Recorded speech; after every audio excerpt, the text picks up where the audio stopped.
if you're experiencing challenge in your relationship right now, then we're going to actually talk into how that might be a good thing.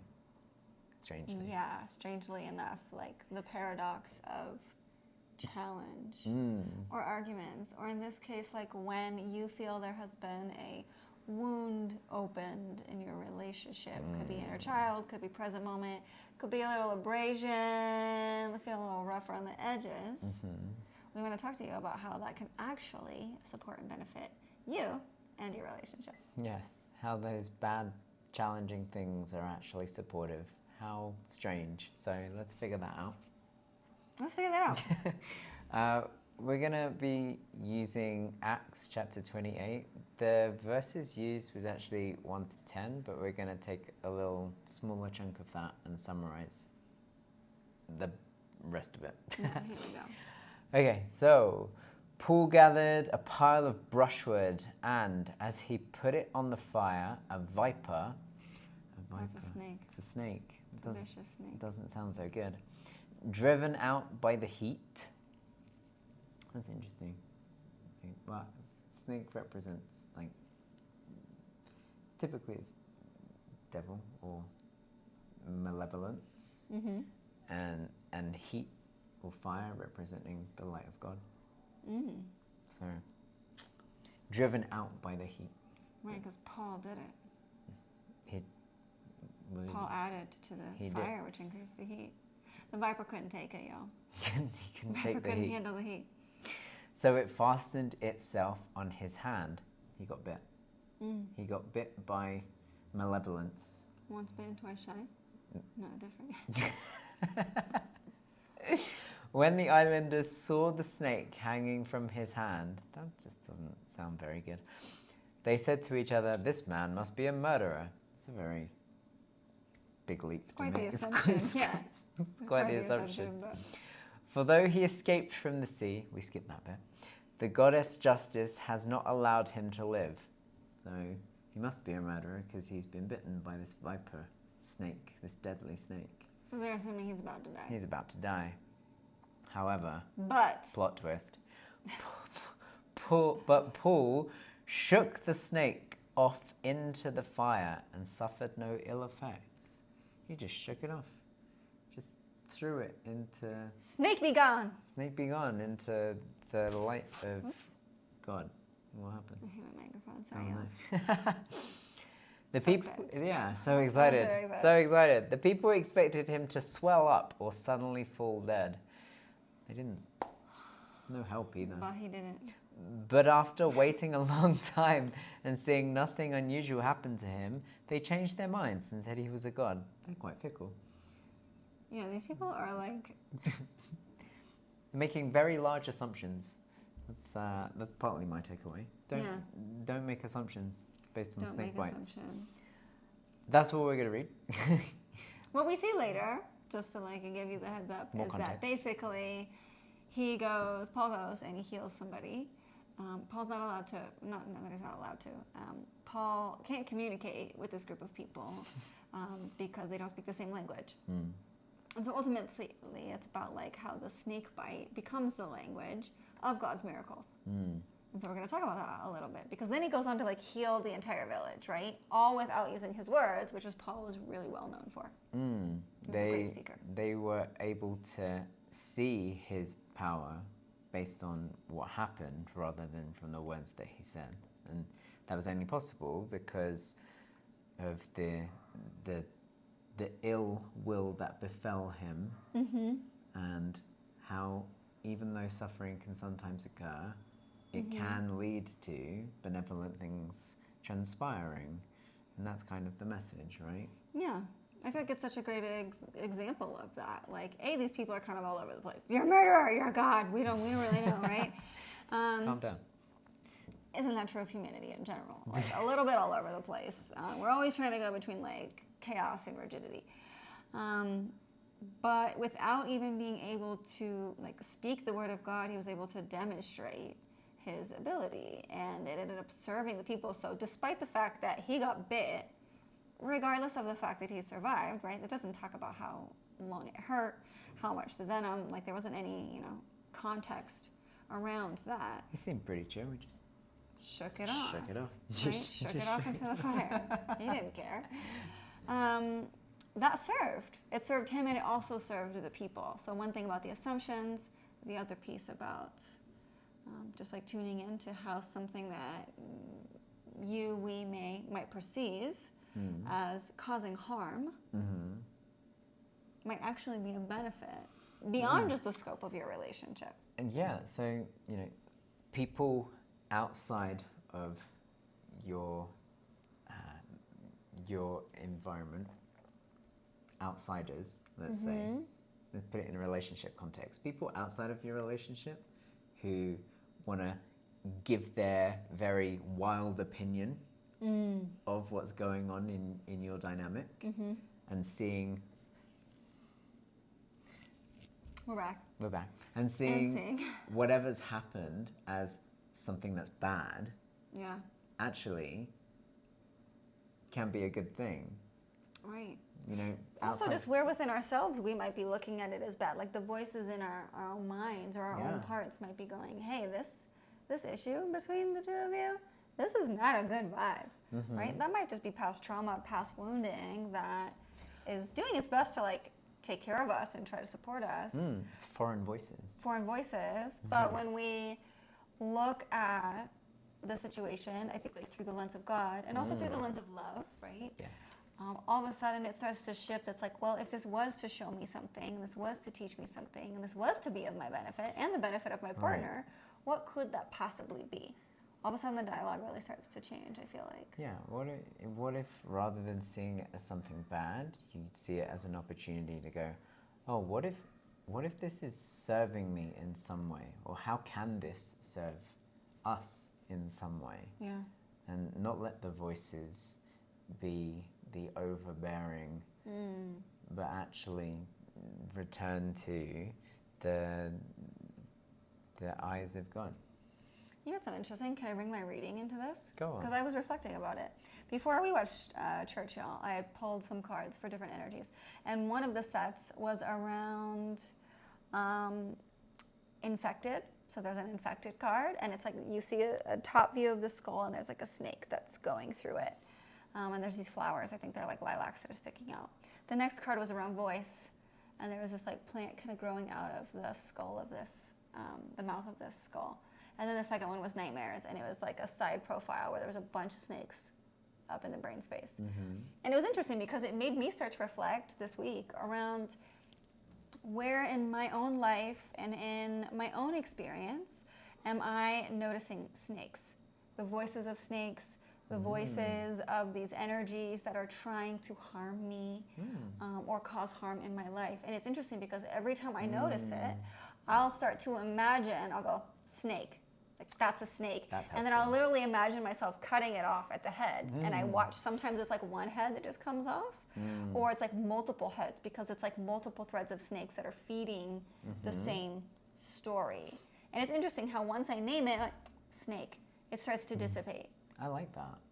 It's been really helpful. And I also realized, you guys, like, real talk for a second, how often I have those thoughts unconsciously. How much time throughout the day there are snakes running in my brain, trying to pollute me, trying to harm me, trying to harm my relationships, my friendships, trying to have something to say about what is going on. And those voices are never very nice. They're never very polite. They're never very kind. And they're not true. And they're not true. Half the time it's just like made up stuff that they're just trying to get at me. They're trying to feed off of me in order to cause some adverse reaction, some pain in my life. They're trying to poison you. Yeah. And it's interesting because just having the awareness, it's like, wow, there are so many snakes in there trying to disrupt my view and disrupt my perception, even of myself and my self-worth throughout the day. I'm in it now, so this is very live. I just wanted to share that because... Yeah, I think that's really useful. I mean, it's hard to do consistently. It takes a lot of conscious awareness and effort and energy to do that, but to recognize whatever thought you've had and then to go, is that a snake or is that God or love or light of consciousness? And think, Oh, I bet You'll know. You'll know the second you ask that question. Is this a snake or is this love? It's like, that's a snake. Yeah.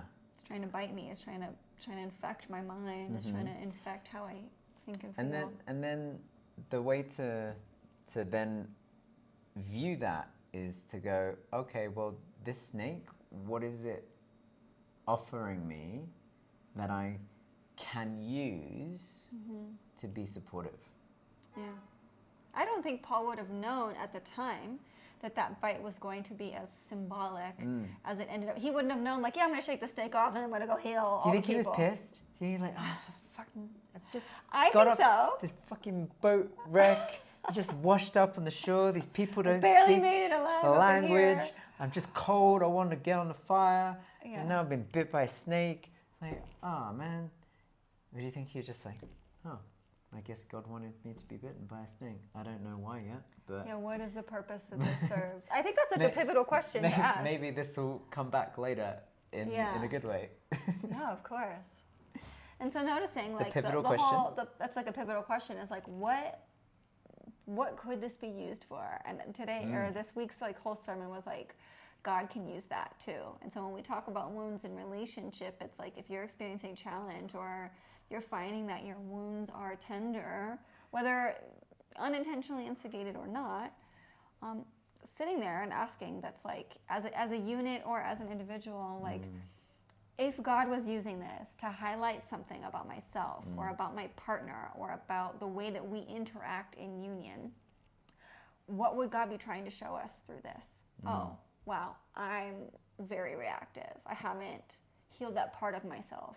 Oh, this, that, right? Like actually sitting with that, maybe on your own at first, and then coming together as a couple to go, if God was using this for us, what do we feel like He is trying to reveal to us about where we're not fully healed, where we could spend more time cultivating deeper and stronger love? What would that look like? Yeah. All of a sudden there's like a game plan and like steps in order to repair the rupture and also fortify the strength of your union and your bond together. I think that's a really important part, is seeing the game plan element of it. It's rather than just going like, crap, I've been bitten by a snake. It's life. Another one bites the dust. Right? Going, not being like the wildly speculative people that were on the island, but just going, okay, been bitten by a snake, shake it off. What is this offering me? What's the game plan from this? Right.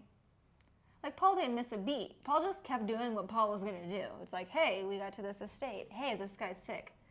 You're healed. And then all of a sudden everybody comes and everybody receives this healing.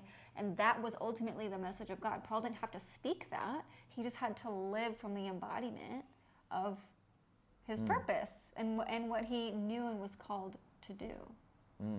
I also, something that came up there is maybe the reason, or part of the reason that it didn't affect him is because he didn't let the thoughts of the people who had the assumption. Who called him a murderer, straight up. Right. He didn't know that, he didn't know that the snake was could have killed him. Yeah. And when we don't take on other people's opinions, it actually doesn't have an impact. Yeah. So if you can stay absolved of other people's opinions, especially in a relationship, right? I've been, I don't want to use the word victim of, but this has occurred in the past where previous partners have gone to their friends and their friends have given their opinion on things, and that's been venomous, let's say, right, and unhelpful. It's like, well, I get how it's useful to be a soundboard or have friends as a soundboard, but don't let wild opinions impact a situation that they're not actually understanding. Especially if those people are speaking a different language than you. And you know who I'm talking about. Like if you're going to your single chaotic friends and asking them for support, They're Right. probably not Right. the best perspective to be offering because they're coming from their own set of language and parameters in relationship. They speak I'm a not whole talking to different friends. I'm language. just saying, Yeah. they're speaking a whole different language, and so noticing where that energy is coming from, and also is that energy one of love, of care for you, of Is it care for venomous? both partners? Yeah, partners. Mm-hmm. Yeah, or Yeah. is it venomous? Is it there to taint? Is it there? Does it cause like these other snakes to emerge and start to like consume your mentality? Because we're definitely not saying stay in a toxic relationship by any means. And just noticing like when you're in something in your relationship and when you feel into the truth of the relationship, it is that we both truly love each other. It is that we both desire to have long-lasting, healthy partnership. Okay, with that foundation, so much can be achieved, even through challenges. Yeah, that's such a foundational belief to have in a relationship, right? You have to have the same foundations. Because if that's not there, then all of the stuff is going to seep in because it's just going to eat away Yeah. at that belief, or the viperous beliefs are going to start to reveal themselves. We see this in our relationship. We both go through these phases where the vipers are winning in that moment. The viperous energy, the venom starts to like take over and consume. And it takes a lot of patience as a partner. It takes a lot of compassion and the ability to kind of step outside of our roles sometimes, even as partners, and go, hey, I notice that you're having a hard time. And I'm noticing that these snakes, these snakes have got you. And being there and holding our partner in that. And that's way more challenging to do when we're both in conflict and we're both in our wounds. Right. And I do feel like sometimes that's why taking that moment, like we were talking earlier before we started recording, around if you really look at it as a wound, if we use the wound analogy, you get a cut, you get a scrape, you get a little bit worse than that, right? Like what does the wound require? It's like you've got to clean it. You've got to give it some space and some time. You got to let it air out and breathe. You got to let it scab over and heal. Sometimes you got to put ointment on it. Like whatever it is that prevents it from getting infected so that it can heal properly. It's the exact same analogy in relationship, y'all. It's the exact same analogy. It needs space to breathe. It needs space to be processed. Each partner needs to do that.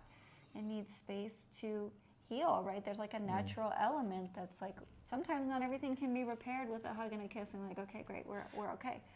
Some of the wounds are deeper than that. And when a snake reveals itself, that can be a good thing.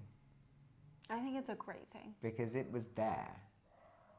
And now that it's revealed itself is an opportunity to shake it into the fire. I see this as like when both partners start to get really, really comfortable, and then more of yourself starts to be exposed, and you start to reveal more of yourself consciously or unconsciously.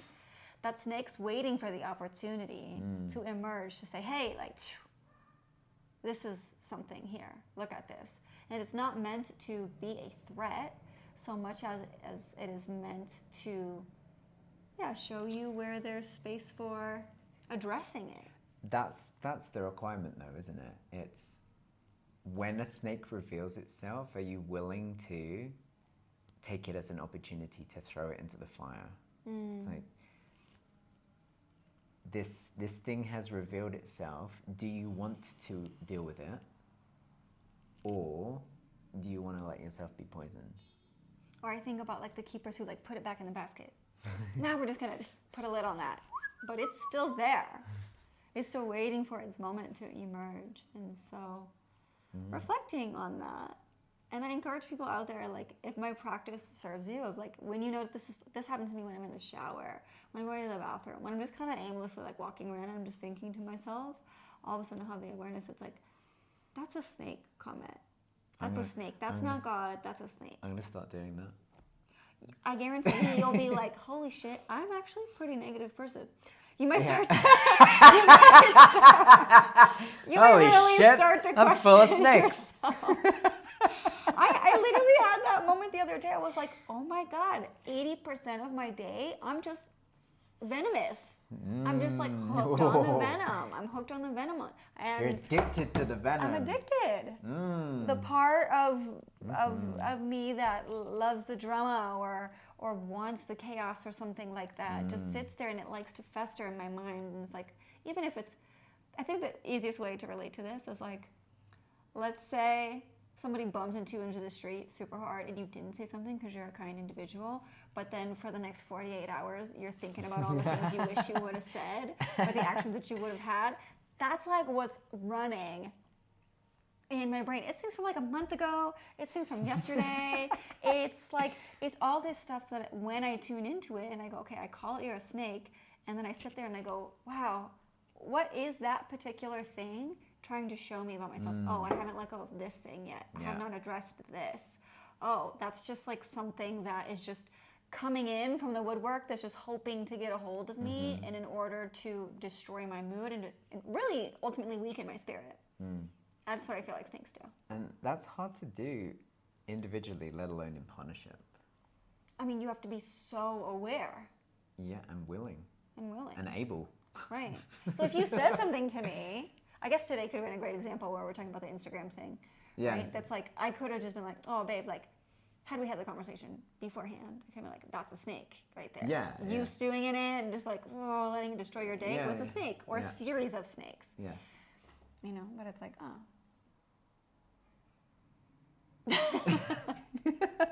No, it is. It is. I think that also becomes the challenge, right? It's like, you can do something, I could just snake. Yeah. And I imagine after a while that could get quite grating. I think it just depends. Depends on how snakish I'm feeling, honestly. But then Fuck you! Yeah, you snake. Yeah. How do we deal with that in partnership in an effective way so that one it doesn't feel attacking and grating, and it is seen as a positive thing and it is encouraged. Maybe there's like a call out limit. It's like, call out limit, or it makes me think of like the one couple that we worked with where it was like tone and texture of how you say the things really matters. So if I have an attitude and I'm calling out your snake, probably not going to be received very well. Whereas if I'm in a compassion, it's like, hey babe, I'm noticing that you're like having a bit of a snake moment. There's a softer edge to that. Well, definitely. That's tricky to do if you're in your own snake moment, obviously. Because then it's just snake on snake. Vipers on vipers, yeah. So I think part of the conversation is the one who is least in their snake to have the awareness to just be supportive. Yeah. And recognize that those snakes, when they reveal themselves, even though they might be painful, that bite might hurt, then actually... It might sting for a couple of days. Yeah. There's actually an invitation to something positive. And if you both are absolutely reactionary, and you know that it's just going to be venom on venom, just end the relationship. Space is amazing for letting the energy calm down, letting both of like the heat subside, and then also just taking that space for yourself to generally reflect on like, where is your own snake revealing itself? What is it trying to show you? And make the experience about you. Really compartmentalize, like leave your partner out of it. It's like, if this snake is revealing something to me about myself and how I deal with certain situations similar to this, what is it revealing to me? And that's a whole conversation, I feel, in and of itself. Yeah. The ability to take space and to be able to communicate that effectively. We won't get into it here. I actually did a short video on it about attachment styles, and there's a whole other topic. Maybe you can link it. Yeah, I'll put it somewhere in the... Maybe at the end. But yeah, that's a big part of it, being able to take space and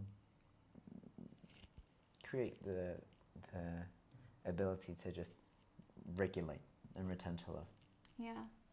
Sometimes co-processing helps. Other times, self-regulation is so necessary. And it just helps you. If you really struggle with self-regulation, there could be something to examine there. It's like, man, is this like, am I feeling codependent on this person? And why do I feel like I need this person to process? You know, I think part of it is if you recognize you're not in your blissful, joyful love, there's a snake somewhere.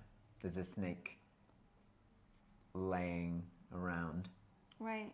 And it might not necessarily, I think, be a snake in your relationship so much as you might just be having a snake and there's creating a separation, or I might be going through a snake and there's like creating a little bit of distance and separation, because snakes in the venom, at least for me, it kind of brings up this energy of not trusting.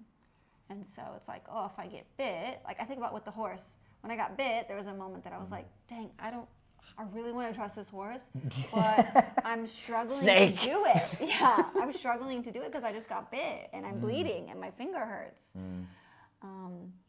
And so just having the opportunity to regroup. And again, like, what is this showing me? And what do I need? What do we need as a unit to return to love? You're going to hear me say this every single video. What do we need to return to love? Yeah, I like that. So the presence of a snake is an opportunity to reflect and ask, what do I need to do to return to love? And then once there, recognize that bite is pointing towards something worth addressing. Yeah. Healing is there. Healing is required. So what do you need in order to heal that for yourself? Yeah. I feel complete. I feel complete with that also. Yeah. Happy snake hunting. Have an amazing day.